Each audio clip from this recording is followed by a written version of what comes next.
ഒരു ഇൻഡിവിജ്വലിൻ്റെ career choice എന്ന് പറയുന്നത് ഒരിക്കലും ഒരു ഇമോഷണൽ ഡിസിഷനോ ഒരു മാർക്കറ്റ് ബേസ്ഡ് ഡിസിഷനോ ആവരുത്. കാരണം മാർക്കറ്റിൻ്റെ trend will keep on fluctuating and changing. പക്ഷേ നമ്മളുടെ മൈൻഡ്, നമ്മുടെ ഹാർട്ട്, നമ്മുടെ ബ്രെയിൻ, അതിൻ്റെ അഫിനിറ്റി, അതിൻ്റെ skills, it's always very important. അതിന് നമ്മൾ ലോജിക്കലായിട്ടുള്ള അനാലിസിസിലൂടെ, ഡേറ്റ ഇൻ്റർപ്രിറ്റേഷനിലൂടെയാണ് സ്വീകരിക്കേണ്ടത്. റീസെൻ്റ്ലി നമ്മുടെ അടുത്തൊരു സ്റ്റുഡൻറ്റും പാരൻറ്റും കൂടെ വന്നു. അപ്പോൾ എഞ്ചിനീയറിംഗ് ബാക്ക്ഗ്രൗണ്ടിലുള്ളൊരു സ്റ്റുഡൻ്റാണ്. എഞ്ചിനീയറിംഗിന് ശേഷം കോളേജിൽ നിന്ന് തന്നെ ആ student got a campus placement. നല്ലൊരു കമ്പനിയിൽ, ഒരു MNC കമ്പനിയിലാണ് പ്ലേസ്ഡ് ആയത്. And he went to join. ഒരു 3 months കഴിഞ്ഞപ്പോൾ തന്നെ ആ കുട്ടിക്ക് it was finding very uncomfortable. കാരണം ആ പർട്ടിക്കുലർ ഡൊമെയിൻ, ആ പർട്ടിക്കുലർ ഫീൽഡ് കണക്ട് ചെയ്യാൻ സാധിക്കുന്നില്ല. Not able to deliver my best.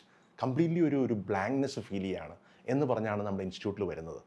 നമ്മൾ എൻക്വയറി ചെയ്ത് വന്നപ്പോഴാണ് നമ്മൾ മനസ്സിലായത് ആ സ്റ്റുഡൻറ്റിൻ്റെ അഭിരുചി കംപ്ലീറ്റ്ലി മ്യൂസിക്, ആർട്സ് റിലേറ്റഡ് ആയിരുന്നു. പക്ഷേ unfortunately social pressure, family pressure കാരണം ഒരു കരിയർ ഗൈഡൻസ് മുഖാന്തരം എഞ്ചിനീയറിംഗ് സ്ട്രീമിൽ എത്തിപ്പെട്ടു. സൊസൈറ്റീനെ പ്രൂവ് ചെയ്യാൻ നന്നായി പാസ്സായി, നല്ല മാർക്ക് മേടിച്ചു, നല്ല ജോലി നേടി. But the particular student കുഡിൻ identify the purpose in life and he couldn't connect with it. നമ്മൾ മൾട്ടിപ്പിൾ ടെസ്റ്റുകൾ നടത്തി, സയൻറ്റിഫിക് ആയിട്ടുള്ള ഡേറ്റ എടുത്തു. ആ ഡേറ്റ അവരുടെ പാരൻസിനെ നമ്മൾ കാണിച്ച് ബോധ്യപ്പെടുത്തി. വി മെയ്ഡ് ദം അണ്ടർസ്റ്റാൻഡ് ഈ കുട്ടിയുടെ strength, weakness, aptitude, learnability, skills, everything relate to arts. സത്യം പറഞ്ഞാൽ പാരൻസ് കരഞ്ഞു എന്നുള്ള അവസ്ഥയാണ്. They were really mad at themself. കാരണം കുറച്ചുകൂടെ നേരത്തെ ഇങ്ങനൊരു കാര്യം കിട്ടിയിരുന്നെങ്കിൽ they could have made a better choice. അതിനുശേഷം ഇപ്പോൾ ആ student we can proudly say is join for an arts related workshop program and is doing exceptionally good. വളരെ നല്ല ക്രിയേറ്റീവായിട്ടുള്ള കാര്യങ്ങളിൽ എൻഗേജ് ചെയ്യുന്നു. ഹാപ്പി ആയിട്ട്, enthusiastic ആയിട്ട് he is able to take forward his career.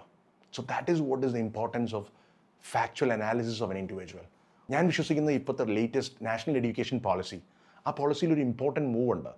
4-year പ്രോഗ്രാമിൽ ഫസ്റ്റ് ഇയർ പഠിച്ചു കഴിയുന്നൊരു കുട്ടിക്ക് if the student feels he is not connected with that subject, he has an option to switch the stream.